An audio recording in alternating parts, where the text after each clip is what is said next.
अगर आप भी चाहते हैं यंग स्टार अभिमन्यु अकेला चैनल का वीडियो सबसे पहले आप तक पहुंचे, तो लाल बटन दबा के चैनल को सब्सक्राइब करें एवं बेल आइकन को दबाना ना भूलें।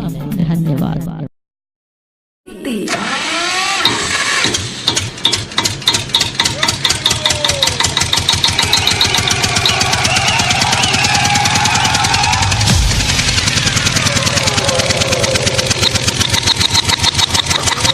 अरे ए डीजे वाला, हम तो बंगाल के छौरी है। हमार ठुमका लगावे से पहले तोहार जनरेटर के तेल खत्म हो गई, तो कैसे ठुमका लगाई हो? बालेश्वर खुशी रिकॉर्डिंग स्टूडियो बलुआहा। बरतिया तैयार छे, सरतिया तैयार छे, बरतिया तैयार छे, सरतिया तैयार छे।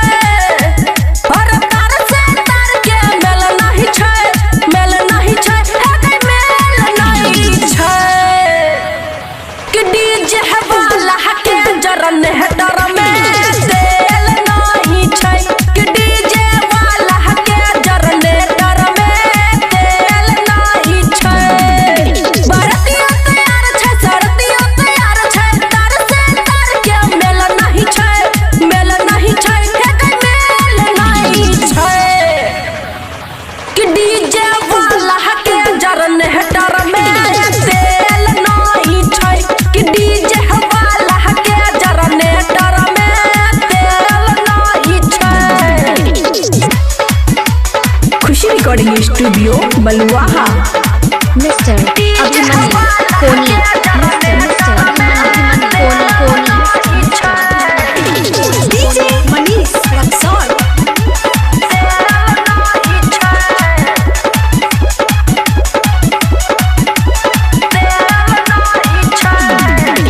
नीक से चलै नै कनियोटा इंजन धुकुर धुकुर करे छै।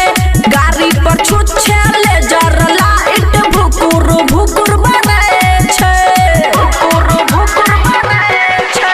नीक से चलै नै कनियोटा इंजन धुकुर धुकुर करे छै। गाड़ी पर छुच्छे लेजर लाइट भुकुर भुकुर बरै छै। मूड गरमेल छै, गाना नहीं बजाय छै।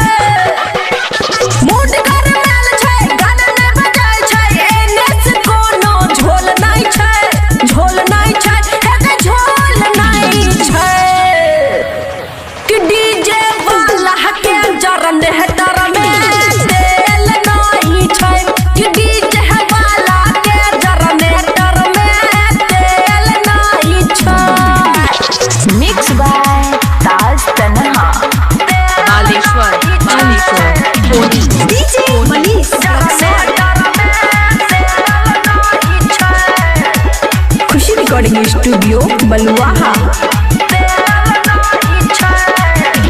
खुशी यादव के गाना पे नाचल पागल भेल जमाना छै।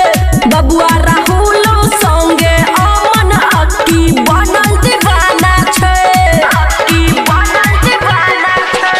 खुशी यादव के गाना पर नाचल पागल भेल जमाना छै। बबुआ राहुल संगे अमन अक्की बनल दीवाना छै। सेटिंग खूब करे, बाबोली बाजे। सेटिंग खूब करे, बाबोली बाजे। शुरू अभी तक भेल नहीं छै, भेल नहीं छै, हे भेल नहीं छै। अभिमन्यु कि डीजे वाला के जनरेटर में तेल नहीं छै। कि डीजे वाला के जनरेटर में तेल नहीं छै। बरतिया तैयार छै, सरतिया तैयार छै, तार से तार के मेल नहीं छै, मेल नहीं छै, हे मेल नहीं छै। कि डीजे वाला के जनरेटर में तेल नहीं छै। कि डीजे वाला के जनरेटर में तेल नहीं छै। बंद करा हो। मिस्टर अभिमन्यु कोनी।